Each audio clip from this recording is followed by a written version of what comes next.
Hey there.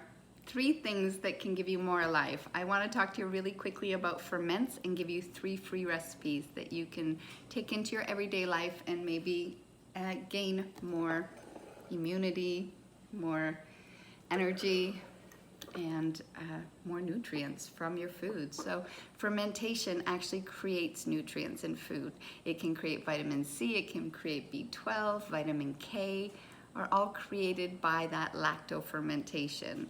And also it can reduce or destroy harmful toxins. So things like cyanide that might be found in our soil or in our food that you don't want, when you ferment, it'll actually break it down and destroy it, so you don't even have to detoxify it yourself. Isn't that neat? So I'm gonna go ahead and show you 3 easy things to ferment. The first one is lemons. And the reason why you might ferment lemons is that, well, it's a way to preserve things safely that'll last forever.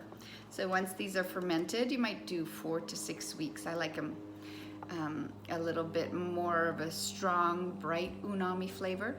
And that's kind of a pungent, hard to describe really, but it is our 5th basic taste, and so if you don't know umami, you'll get addicted to it. It's used a lot in Moroccan cooking and Eastern Asian cooking. So basically, I don't know if you could see this, I've taken hibiscus just for the vitamin C, bioflavonoids, and the color that it brings to the lemons, but essentially all that's in here is lemons and that, and salt. So I've quartered my lemons and then I've covered them with salt so that I don't see any lemons pretty much. So a lot of salt. You cannot use, on that note, iodized salt because the iodine inhibits the fermentation process. So you're always looking for a non-iodinized, whether you're using a sea salt or a Himalayan salt, just make sure it's non-iodinized. Tongue twister almost. So to my lemons that have been salted, I've just put them in a jar in a dark place. Ferments are done in dark places for a month. And I don't know if you can see, but I've just added a glass.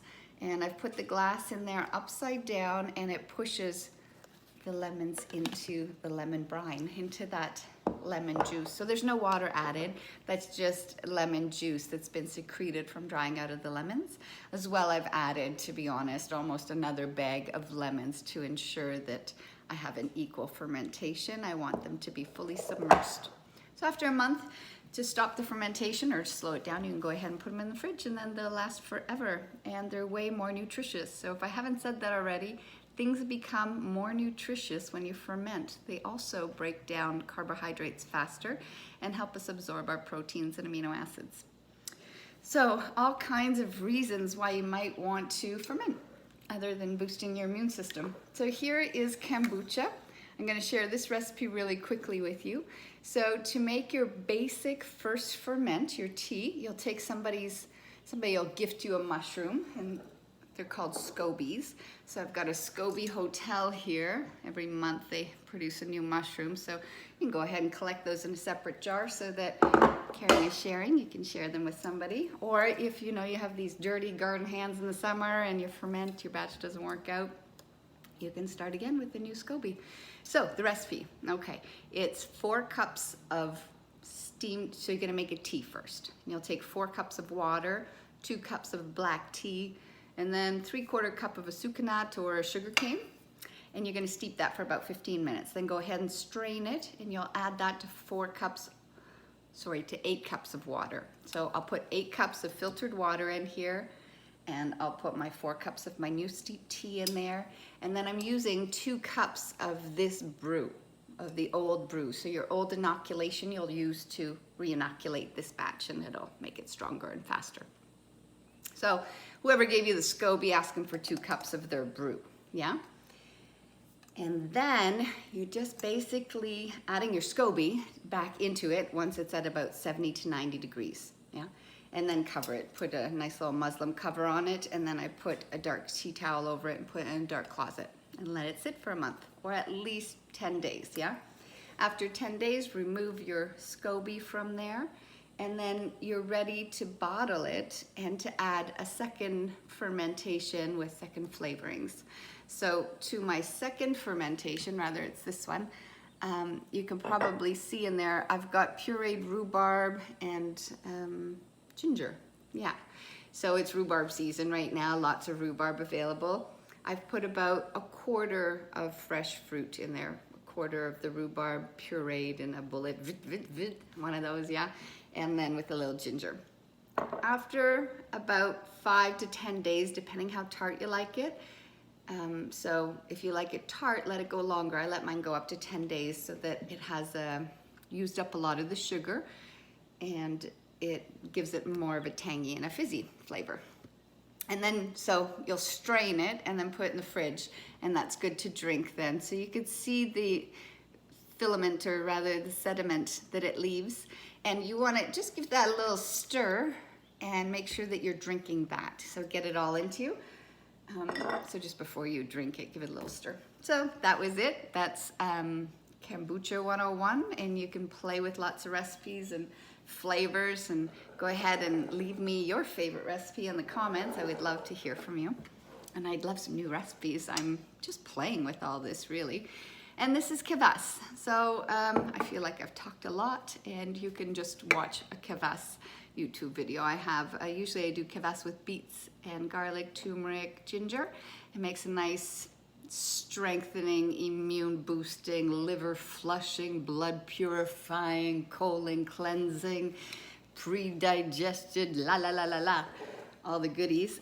This one, because of all the rhubarb that we have in abundance right now, I've done a little variation on it, and so maybe I'll make a separate video on that, because I just feel like I don't want to take up too much of your time. But yeah, let me know in the comments if this was helpful for you. If you're fermenting already, share your recipes with me. I'd love to hear them.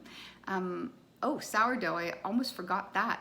Well, really quickly, sourdough, to make your sponge, you're using 75 grams of each water, which is a warm water, flour. Here I am. It was in the fridge. So I need to make bread, because you can see that it's doubled from where the elastic is, and that's my cue that I need to use that and make bread. And the remainder is a discard. I can make pretzels, and you can make crackers, you can make the moistest muffins with this discard, as well as adding half a cup of yogurt, and it's the very moistest muffins I've ever had in my life. Okay, so the recipe to the sponge. So you get from somebody else, maybe if you're so blessed, somebody will have a lineage that's like 300-year-old life bread. Imagine all the love and all the healing that goes into your body from 300 years of caring for life. I don't know how old this is, but I'm either way blessed to have it. And so I take 75 grams of this to make a new sponge, and 75 grams of warm water, and I stir it together a little bit. Doesn't have to be fully, you don't want to overstir. And then add your 75 grams of flour. So 3 ingredients to making it. Take your starter, 75 grams of that, 75 grams of warm water, give it a stir, and then 75 grams of an organic white flour is what I'm using. Once that doubles in size, whether you leave it on the counter or put it in the fridge to slow that down, mine came out of the fridge because it's a lot of bread, especially if it's just you or maybe just a couple of you at the house. So when it's doubled in size, then I can make my bread. So that was the sponge recipe. The bread recipe is I'm going to take 145 grams of that, and to that I'm going to add 300 grams of a warm water that's give it a little bit of a whisk, but it doesn't have to be fully mélangé. It doesn't have to be fully mixed. It just to get it going, because it is alive. It's going to keep doing the spin that you've put it through. It's going to keep doing and breaking down and digesting, right? So once you've got the water mixed in, then add your 14 grams of salt. Again, a non-iodinized salt is always best. And then 220 grams of whole wheat organic flour, and 220 grams as well of all-purpose white organic flour. Give that a little bit of a mix. Some people mix it for 5 to 7 minutes. I don't play with it very much at all. Again, I feel like it's a life and it knows what to do. I don't know if you can hear all of this right now, but there's all this fizzing going on. Listen. Oh, made too much of a sound that you didn't hear the fizz. No, maybe this one is really loud. There, yeah, this one really needs to be strained. can get messy. I place a towel underneath them just because it is life and it's bubbling. I love the sounds of it. It gets me all excited. On that note, I think that's it for the recipe, by the way, for the bread. Just pop it in the oven at 450 degrees for 30 minutes with the lid on and 15 minutes with the lid off. And you might have preheated your cast iron pot for half an hour first. All right, so that was it for the bread. So why we want to ferment and all the benefits of this life. I mentioned that it's prebiotics and probiotics, so it really helps break down our food. That helps us absorb nutrients better and eliminate waste better. Certainly, if you have digestive disturbances, it's going to affect all areas of your life, from your emotions to your addictions to your energy levels to all kinds of things. So might be something to play with. There's a reason why people did this before, not just because it's cheap and costs next to nothing and stores food for a long time really safely, though it does. I feel like I've rambled on quite a bit, so I think I'll leave it at that.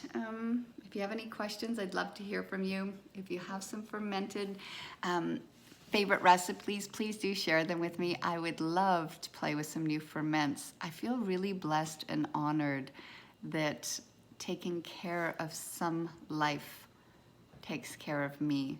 I notice that when I care for nature, wildlife, gingerly walking through the forest. But with ferments, you really notice it as well. So on that note, little food for thought as to, the more we take care of each other, whether that's, I think we're all connected, all life forms, whether that's the tree or the butterfly or whether it's the ferment. Life breeds life, and we need more life. Enzymes are probably the most underrated nutrient out there, and they stem from life. You don't have to buy enzymes in a pill. As a matter of fact, processed anything, I don't know, you're not absorbing so much life from something that's been synthetically made. So look for getting life in your diet naturally, and come on, I know you're gonna feel more life. If you're depressed, if you're anxious, if you're constipated, if you're angry, if you're feeling fearful, all of these things perhaps can be enhanced by getting more life into your diet. It certainly doesn't cost anything but an effort. On that note, I am going for sure now. Take care and be well. Blessings.